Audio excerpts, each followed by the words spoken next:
hop on FanDuel this morning, you'll see Warriors at minus 200 as favorites. They're actually 2-1 favorites here in this series, despite being the 7 seed. I think this is a really interesting series. We've actually previewed it a little bit, just talking about the possibility. But the more I think about this one, it's a real style fight. And I think the impulse is to go, oh, Warriors should take care of them. They're more veteran. They can do all these different things. And I think I'm going to arrive there. But the more I think about it, it's going to be a great test for the Warriors. And the Rockets can put pressures on them in interesting places. They're strong where Golden State's weak. So what's your first impression of this series and how intrigued are you by it?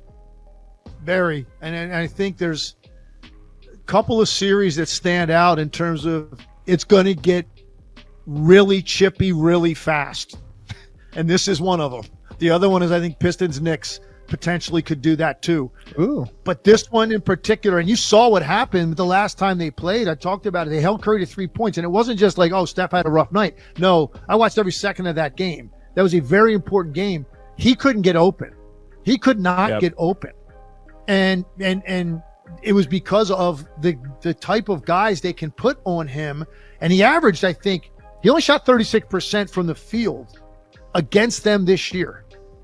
And so they have done as good a job on Steph Curry as you can do. And so that's obviously a massive part of this series. And that, again, lends itself to Jimmy Butler being very aggressive to help eliminate some of the pressure on Curry. If he can score early and be aggressive early, can loosen them up a little bit. But this series comes down to how they guard Curry in particular, and then how does Golden State keep them off the glass? Their offensive rebounding is a major problem. Now, as a result, they can be run on. But their offensive rebounding for a team that plays a lot of smaller lineups can be a problem for Golden State. So I think those are the two biggest challenges. Golden State's defensive rebounding, and then for Houston, it's how do you contain and control Curry, which they've done a really good job of it in the first 3 games they played him this year. And I actually think they're going to continue to do a good job of it. They're a great defensive team, and they have personnel. They've done it. To your point, that wasn't just a regular season nothing game. It was a game that had stakes to it in the seeding. So I think they're going to be able to guard Curry at a higher level than average, better than most teams will. But there are 2 weaknesses in the Warriors, and in the Warriors are 2 style clashes here that I think are so interesting. Houston, I think, has to score in transition, and they have to score on offense on second chance points, because I don't think they're good enough in the half court to advance even in a first round against most teams. But they're really good at those things. I think the transition part is probably going to go away a little bit, because I think Golden State, even though they get very careless with the ball, they might lose a game in this series by 15, 20 points, because they do get careless every 5th game or so. They just have so many turnovers. Houston will score in those ways, but I don't think they'll do it enough to win 4 games that way. But the offensive rebound part, I think they can. That's the part that I'm just not sure Golden State can counter that.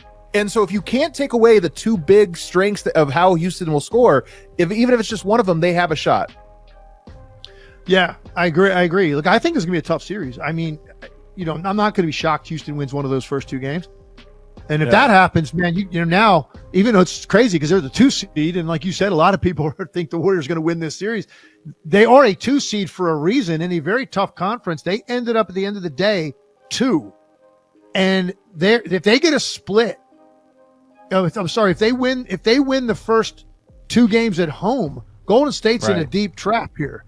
So I think game 1 is very important for Golden State. What kind of start do they get off to offensively? Is there more freedom for Steph Curry? Is he able to get loose a little bit early? And if he's not, then you better have Jimmy Butler having a 10, 12-point first quarter, getting to the line. Guys like Podziemski, critical. Gary Payton is going to be left alone.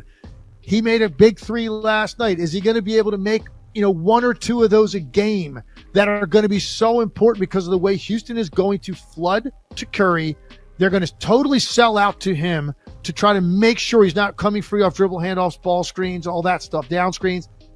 So that means there's opportunities to be had. Draymond's going to be a big part with his playmaking, but Jimmy Butler's aggressiveness as a scorer, and then those other guys making a smattering of 3-point shots, like enough to loosen them up a little bit to make them think about you so that Curry can get some space. I'm fascinated by what Houston has done to him this year and what Steve Kerr's answer is going to be. What is Golden State's answer going to be for Curry in particular, because I don't think they're beating the Houston Rockets if Steph Curry is subpar. If Steph Curry has a rough shooting series and is down there, 20 points a game or something or less, I think Golden State's in big trouble. So how do you free him up? That's the biggest question mark for me going in, and that's what I can't wait to watch.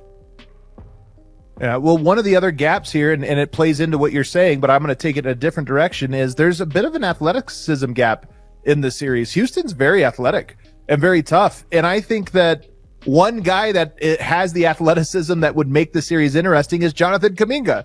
But we are now 2 big high-profile games in a row, legs, in which he did not play. And I think the writing's on the wall. Oh, man, what am I getting here? Balloons? What's going on here, James? Did you just send me balloons for mentioning Jonathan Kuminga or something? Your birthday? Happy birthday. I guess. I don't know if I made a hand gesture and something got triggered. But Jonathan Kuminga, I guess he's just out. Looks like he's out of the rotation. I mean, you know how I feel about this. I'm not like all in on Kuminga. I get the warts. I get the lack of basketball IQ at times, the inconsistency.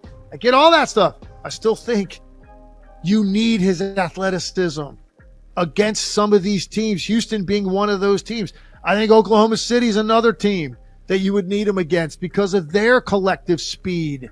And there are just certain things that he can just do from raw athleticism that overcome that level defense. Those are 2 of the best defenses in the league. Now, OKC would be down the road in a conference final if you're able to even get there, because you'd have probably the Lakers next if you're Golden State. But let's just talk about Houston. Yeah, you're right. And the thing is, when you got all that attention to Steph with a high-level defensive team like this, they're slashing gaps. Like there's opportunities to run at the rim, to catch the ball and have that driving lane as 2 guys are now recovering from being on Steph Curry. There are opportunities that have nothing to do with running a set. It's just catch it and go. Get on the glass and go. Get out in the open floor. Kuminga can do those things against great athletes. So we'll see if that's going to be the plan, but they didn't play him against the Clippers, and that was very telling to me on Sunday of what his role could be going forward. But we'll have to see. And in that Houston game, by the way, that was April 6th. And yeah, it was just the other day. I'm looking at Kuminga in that game. 19 minutes, 9.7 rebounds, 3 assists in 19 minutes. Right? 4 for 9 from the field, 1 for 4 from the 3. But 19 minutes, 9.7 boards, 3 assists is high level production in 19 minutes. Yeah. Okay? He did have 3 turnovers, so that's the thing that drives them nuts sometimes. So we'll see, man. If that was just that game was so important on Sunday and they didn't think they needed him as much against that type of physical, strong defense the Clippers have. When you have the kind of athletes and speed that Houston does, maybe it plays more into him having a role in this particular series, but we'll find out game 1. We got to go real quick here because I got 2 more things that I think are important. One of them, Steph Curry's going to have to guard Dillon Brooks in this one because they're not going to put him on Jalen Green, I don't think. And then he's too small once you start getting to the wings. And Dillon Brooks, obviously that you can go to that well too much and he'll take it if you give it to him. But that's a huge size mismatch too. And I think Dillon Brooks' role is not only in guarding and being the defensive anchor for that team on the perimeter, but I think it's also just to get physical with him on the other end. And I wouldn't be surprised to see Houston throw away some possessions by just saying, go post up Curry and make him guard you for 6 seconds in the post while you just hit him over and over and wear him down. They did it in that game in early April. They did it in that game. Now, Curry fought him down there, and they would run help if he caught the ball. That's the thing about that type of matchup. You're not as much worried about Dillon Brooks. Like, you're not going to win if that's your game plan. Oh, let's go. You can overdo that. Yeah. But you know what I'm saying? You can overdo it, but at the same time, what it does do, and I saw it in that game, it does wear Curry out. Because Dillon Brooks is a strong dude, and you could see Curry like wrestling him and try. Also, you can get some cheap fouls on Curry in that situation. I do think that if he's guarding Brooks, and I think you're right, I think he will get him a number of possessions. I think that might be something they try to do if they can draw a foul or 2 or wear him out a little bit by wrestling with him down in the lane. It also starts Curry deeper in transition. He's starting now 90 feet away from the other end of the floor. it's a little bit different. Because when he runs from the 3-point line to the 3-point line and you got an early push and you got two defenders run back to the lane, Curry runs into those threes all the time. If he's starting from the paint defensively, it's just it's different for him as the trail guy as opposed to when he's out in front. So we'll see, man. I think this is going to be a very, very competitive, close series. I don't think there's any way around it. Houston's defense is going to give them a chance every night. Yeah. I still think Warriors win, but I'm fully with you. I think it's going to be a great series, and there's going to be games where one team looks more dominant than the other. The last thing I have for you, and then we got to go to break, but the Rockets, this was brought up by Danny LaRue, by the way, on the Dunked On Basketball podcast, and I thought it was such an interesting point. The Rockets and Warriors had a rivalry 10 years ago. They met in the playoffs 3 times, and it was James Harden's Rockets. And since that time, the Rockets have risen, peaked, come on the downside, rebuilt, and are back on top, all within the span of this Warriors dynasty. I know the Warriors have had moving parts, and they're different, but Steph and Draymond are there. It just shows you the width of this dynasty across eras is so crazy. Yeah, it's fun that we get to get it again. Houston, to me, last thing on them, they were rolling along 32-14 late January, number 2 in the West. Really impressed everybody. They had a 6-game losing streak around that time, and they dropped several spots in the West because everybody was bunched together. I was so impressed with what they did after that. 32-20, they go 20-10 down the stretch, and they had a lot of very important games that they were playing over the last few weeks. So they've already, for a young team, they've gotten a taste of like these really important games to be played. And they had some last year. They just whipped it down the stretch. They couldn't run Golden State down. They didn't make the play-in. This team, this is different. Like, I feel like they've had a taste of what the playoffs feel like for the last couple of weeks because these games were so important with the bunching together of those teams in the West to where you could end up. So I think that in some ways they've got a little bit of their feet wet now on what it feels like. The pressure goes up, the physicality goes up, and I think they kind of like it. So this is going to be fascinating, man. Ultimately, like I said, it comes down to this. If Steph Curry has an efficient series, a Steph-type series. Team in the league at an average age of just over 29. You can see the Rockets are a young team, just over 25. And you look at the disparity in playoff games weighted by playing time. Warriors have twice as much as their Rockets counterparts. And we are thrilled to have Stephen A. with us from the Countdown Stat. And Stephen A., this is just that classic matchup, age and experience versus youth and inexperience. The Rockets are a relentless, high-energy team. How do you see this going? Well, I think it's going to be tough. I think it'll be a 7-game series. I mean, I think they've got the talent. They've got the defensive prowess. They certainly have size. They have the ability to rebound the ball far more effectively than Golden State. And I think they're exceptionally well coached by one of the best coaches in basketball in Ime Udoka. What we're going to find out is whether or not they have a closer. We know that Fred VanVleet is a champion. We know this. But outside from him, who do you have? Is Jalen Green ready to take the bull by the horn and really cement himself as the franchise face for the Houston Rockets? We got to take that into consideration as well. Amen Thompson. Remember, last time Steph Curry saw him, Steph Curry shot 1 for 10 from the field because that young kid is such an elite defender and he really goes after you. So they've got some promising prospects. Make no mistake about it. The Houston Rockets are a legitimate threat. But the baby-faced assassin that is Steph Curry is who he is.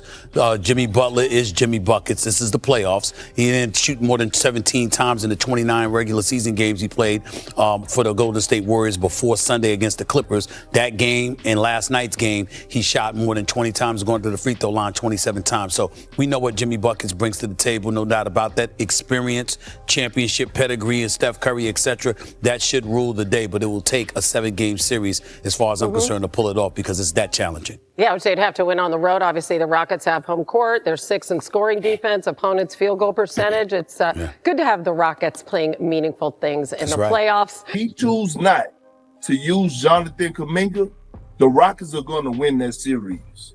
I will say this to you. Jonathan Kuminga doesn't have a player option. He's got a qualifying offer. And so I'm looking at the number, like it's saying here is $10.2 million he's scheduled to make next year. If I'm Jonathan Kuminga and Steve Kerr doesn't play me this summer, I want out.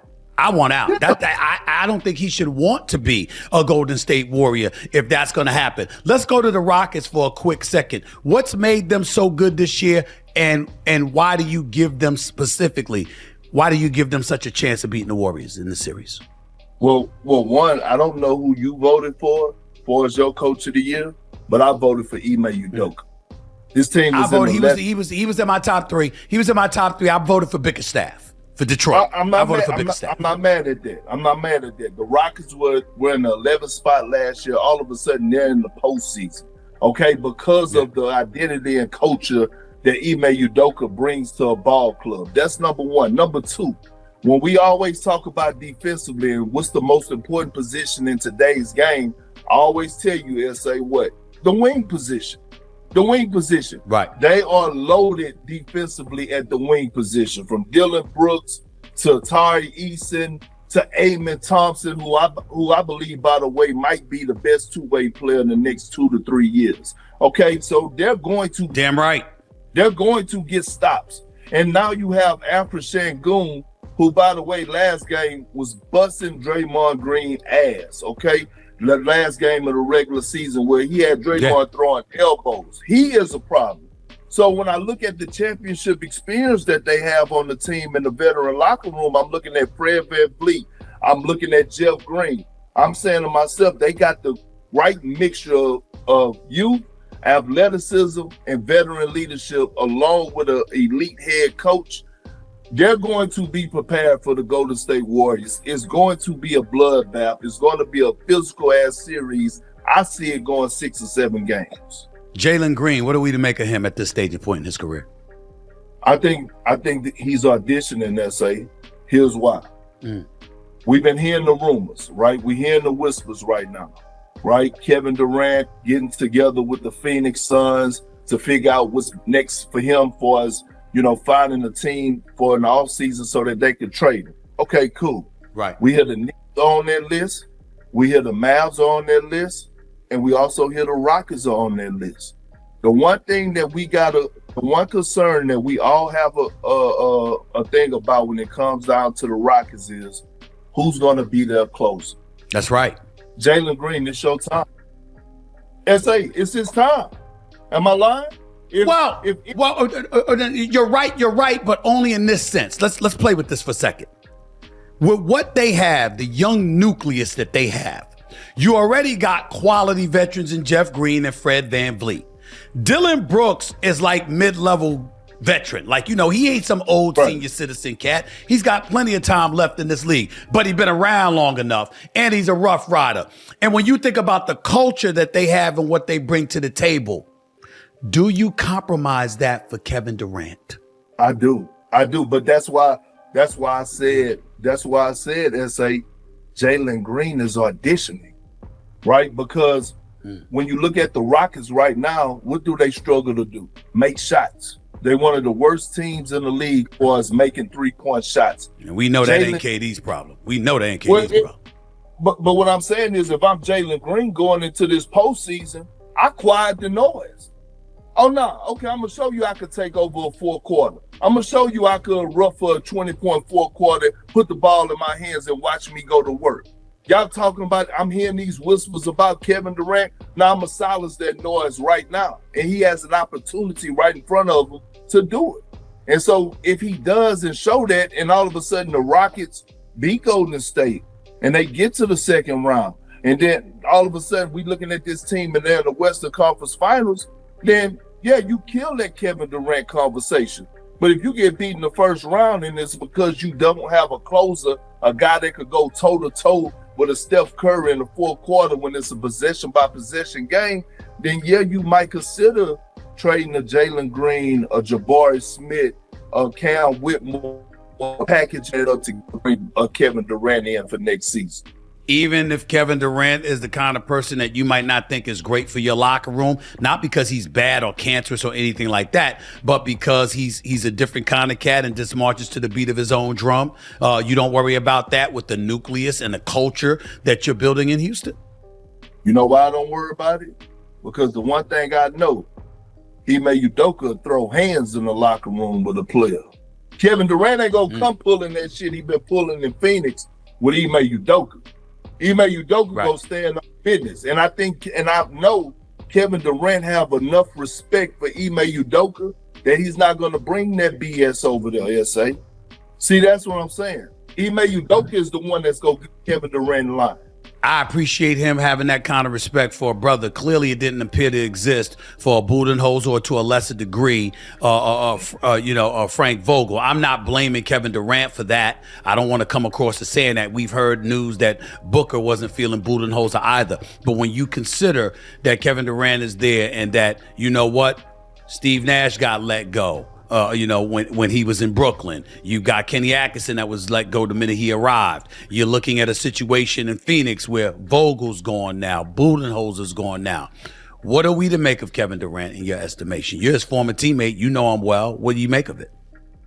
The same thing I said when we were on Countdown a couple months ago, when it was you, Bob Myers, Malika, and myself, the ABC crew, and I said, let's not ever put Kevin Durant in the conversation with Steph Curry and LeBron James. It's levels to this. And I'm not taking away from Kevin Durant greatness. In my eyes, I believe Kevin Durant is the greatest scorer of all time. But when it comes down to that separation, when you talk about leadership, when you talk about the professionalism, when you talk about the journey, the story, we cannot put him in the conversation with Steph and LeBron. I'm sorry, SA. Like, Steph and LeBron, like, those are different type of animals. Now, Steph Curry, we don't know him to be a vocal leader, but damn it, we know him to be a culture setter, right? And that's leading by example. I don't know. This is what I'm going to ask you. Think about this for a second. I'm going to ask you this question. Tell me why. Okay. Tell me why Ja Morant got the best out of Tyus Jones, who's with the Phoenix Suns. Donovan Mitchell got the best out of Royce O'Neal, who's also on the Phoenix Suns. Chris Paul got the best out of Devin Booker, who's also on the Phoenix Suns. Damian Lillard at one point got the best out of Nurkic, who had problems in Phoenix, who was shipped to the Wizards. Katie, why are you not getting the best out of those guys if other superstars and other players around the league got maximized those same guys? It just don't make sense to me. Yeah. Don't make sense. Don't make sense to me either. Let me move on. Is it a foregone conclusion that you believe the loss? Dub Nation, last night's game was marked by mixed emotions for Golden State Warriors fans. The team shone on the court with a crushing 148-106 victory over the San Antonio Spurs, but the joy was tempered by concern for Jonathan Kuminga, who re-injured his right ankle, the same one that sidelined him for 31 games this season. The situation is worrying, especially considering the proximity of the playoffs and the need for a healthy and complete roster. Kuminga's injury occurred in the second quarter, when he attempted an aggressive drive and fell awkwardly. Initially, it was feared that he had a tailbone injury, similar to the one suffered by Stephen Curry in 2021, but tests revealed a new sprain in his right ankle. According to sources close to the team, he will be reevaluated tomorrow to determine the severity of the problem. Warriors fans are nervous, as Kuminga is an important player both defensively and offensively, especially in transition situations and versatile defense. Despite the concerns, the Warriors' collective performance was worthy of applause. The team posted its highest scoring performance of the season, setting records with 42 assists, 17 steals, and 34 fast break points. Brandon Podziemski had a brilliant night, hitting 7 of 9 on three-pointers, while Moses Moody finally snapped his streak, hitting 7 of 11 from the field and 3 of 6 from distance. This offensive performance, combined with a suffocating defense that limited the Spurs to just 17 points in the second quarter, showed a focused and prepared team. Jimmy Butler, who had received criticism for a lackluster start against the New Orleans Pelicans in the previous game, provided the response the fans were looking for. He started the game with intensity, stealing balls and converting dunks that excited the crowd. Butler finished the night with a perfect 4 of 4 free throw shooting, which was encouraging considering his recent struggles at the line. Coach Steve Kerr took advantage of the wide advantage to give minutes to less used players. Kevin Knox, Pat Spencer, and Tracy Jackson Davis all shined in the fourth quarter. Jackson Davis, in particular, impressed with his athleticism and ability to finish in the paint, which has reignited calls for more minutes for him. The deep rotation was a reflection of the Warriors' offensive and defensive efficiency. With the win, the Warriors remain in 6th place in the Western Conference, avoiding the play-in zone for now. The battle for the final positions is tight, with the Los Angeles Clippers in decline and the Memphis Grizzlies in crisis after firing their coach. The Warriors' next game will be a head-to-head matchup against the Grizzlies, which could be decisive for the final standings. Jonathan Kuminga, despite some fluctuations, is a valuable player who offers versatility, defense, and athletic explosiveness. His absence in recent weeks has affected the defensive rotation, and his return was seen as a relief for Kerr. A serious injury at this point would be a major blow to the Warriors, who are fighting for a direct spot in the playoffs. Kuminga is expected to return soon and contribute down the stretch. With just 8 games remaining, the Warriors have little margin for error. Stephen Curry continues to play at an MVP level, and the team appears to have found its rhythm. The hope is for a late surge that can solidify a comfortable playoff position and avoid the play-in. All eyes are now on Kuminga's situation, with a clearer diagnosis expected tomorrow. The Warriors have a challenge ahead of them, but today's convincing win shows that, when they are complete, they are still one of the most feared forces in the NBA. Now, the big question is, should the Warriors offer Kuminga a max contract? If not, will they be willing to match an offer from another team? The franchise needs to decide whether its young talent is part of the future or if he will be used as a trade piece. My opinion is that the Warriors should let the market decide. If a team offers the maximum contract, Golden State needs to evaluate whether matching that amount is the best strategy. A reasonable proposal would be a 5-year contract for $150 million, guaranteeing Kuminga's presence in the long term without completely compromising the team's salary flexibility. What do you think? Should the Warriors pay the maximum to keep Kuminga? Leave your opinion in the comments. Now, it's time to stay focused and enjoy the moment. The season is still long, and the Warriors need to build on this victory to solidify their position in the Western Conference standings. And we hope that by the end of the season the Warriors will add a big man to protect the rim. After all, we have some good options in free agency. We know the Warriors are still watching the trade market and looking to make a big-time addition to the team and the NBA to capitalize on Steph Curry's final seasons. So the upcoming offseason is shaping up to be a critical time for the Golden State Warriors, who are poised to reshape the trajectory of the franchise. Will they commit to one last championship run, or will they opt for a financial restructuring? Mike Dunleavy Jr. and the front office are faced with a daunting array of choices, leaving fans eager to learn what the team's next moves will be. The anticipation surrounding Golden State's future is intensifying. Before we wrap up, if you're a true Warriors fan and are as excited as I am to see how these stories unfold, be sure to subscribe to the channel. After all, we're producing Warriors videos almost every day. In conclusion, the future looks uncertain for the Golden State Warriors. With the possibility of losing and adding players to the team and the various trade options available, the Warriors are well positioned to continue to be a force to be reckoned with in the NBA. Stay tuned for more updates on the Warriors, and remember to support by leaving your opinion in the comments section below. Don't forget to like and subscribe to the channel. Turn on notifications to know when I send new news. Thank you for following Gold-Blooded News. A hug and see you next time. We're gold-blooded! Go Dubs!